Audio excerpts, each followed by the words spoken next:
She came to Redstone seeking a new life, but was mocked, shunned, and accused of deceit simply for how she looked. Harvey Pike, the very man who summoned her, turned the town against her with a lie he hoped no one would question. But when Sheriff James Hawk walked into that courtroom and fired a single shot, the truth hit harder than any words ever could. Just wait until you hear how one bullet silenced a crowd and why justice at last had the final word. Redstone, Colorado wasn't much more than a string of buildings clinging to the edge of the prairie like they were too stubborn to let go.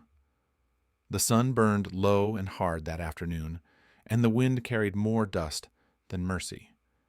When the stagecoach rumbled to a halt in front of the general store, nobody expected anything special. But when the door creaked open and a girl stepped down, boots hitting the ground like soft thumps against judgment, the townsfolk stirred. She moved quickly, awkwardly, like she hoped she could cross the street without being seen. But Redstone had eyes, and Redstone liked to watch. Her name was Abigail May. No one asked, but it would have been written clear as ink in her expression. Determined, anxious, and trying not to look scared. Her hair was copper red and fell in unruly waves under a fraying bonnet.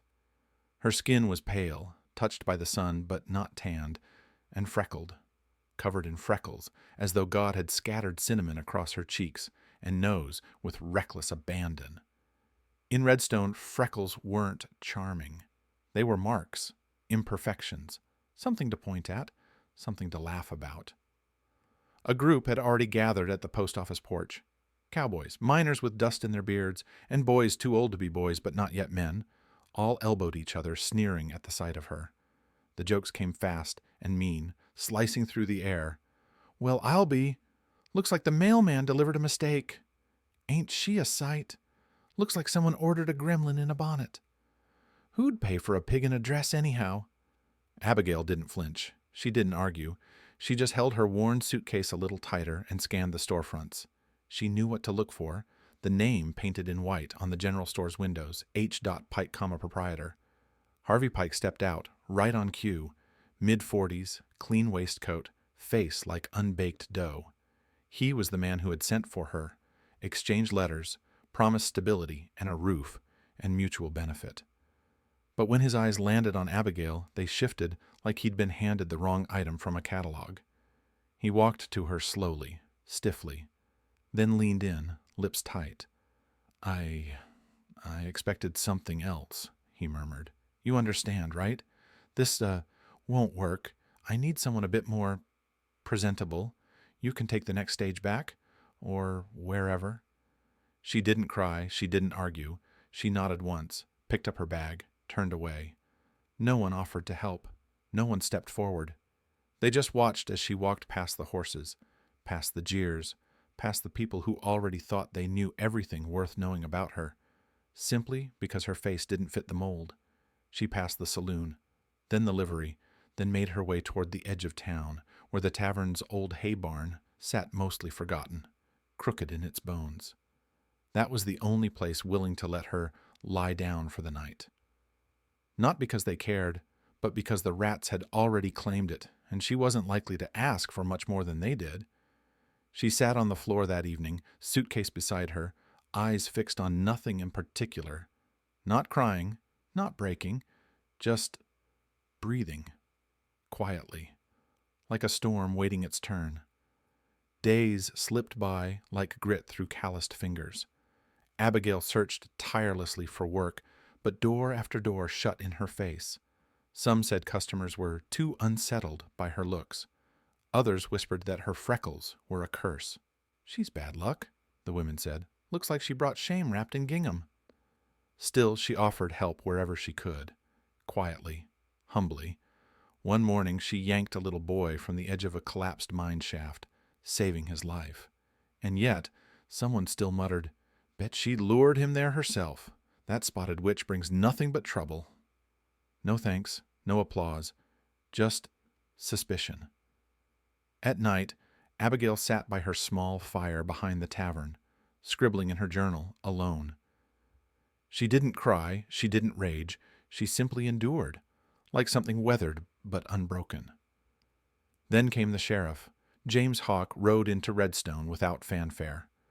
Tall, quiet, built like a man who didn't need to raise his voice to command respect. Dark eyes, calloused hands. A quiet presence that made loud men sit straighter. He didn't notice Abigail at first, until one afternoon when she helped an elderly woman carry heavy sacks from the store. No one else paid her any mind, but Hawk watched, long enough to see what others missed.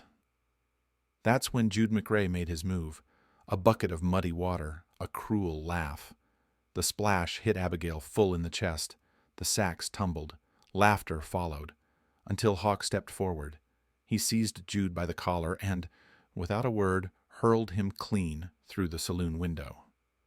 Glass rained like dust. Silence followed. The sheriff turned, slow and sharp. Touch her again, and you'll crawl for the rest of your days. No one spoke, and for the first time since she arrived in Redstone, Abigail didn't feel entirely alone. A week passed, and then came the summons. Inside Redstone's courthouse, a wooden room no larger than a chapel, the townsfolk packed themselves in like they'd come for a show. After all, there was gossip, drama, and a familiar villain to cheer, the same woman they'd been mocking for months. Harvey Pike sat smugly near the front, wiping his spectacles and pretending to look noble. His claim? Abigail May had tricked him, used emotional manipulation and false promises to entrap him in a sham engagement. She showed up uninvited, he declared. I never signed anything binding. This woman's a fraud, a danger to decent men. The room roared with snickers. Women clutched their pearls. Men nudged each other and grinned. Abigail stood quietly before them. Her shoulders straight, her eyes calm. She didn't defend herself, didn't plead.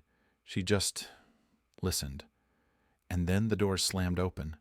Bootsteps echoed across the floor like thunder on dry land. Sheriff James Hawk entered the courtroom with the slow, sure stride of a man who had no doubt where he was going or why. He didn't look at the judge. He didn't even blink at the crowd. His eyes went straight to Harvey Pike and locked there like iron. Then, without a word, he reached for his holster. Gasps filled the room. A few men ducked. Harvey flinched back in his chair. The gunshot cracked through the air, not aimed at Harvey, but just above him.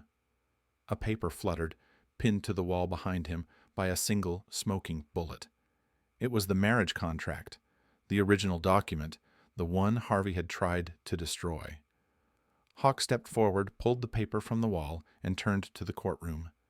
This woman is braver than any man sitting here, he said, voice low but carrying. She crossed the country alone, faced your cruelty, lived through your judgment, and never once begged. Her dignity isn't yours to question. From this day on, she's my fiancée, and if any soul here ever insults her again, they'll answer to me, directly. The silence that followed was absolute, the kind that presses on your chest. Some in the crowd looked away, ashamed. Others nodded slowly. A few stood up and left, heads lowered.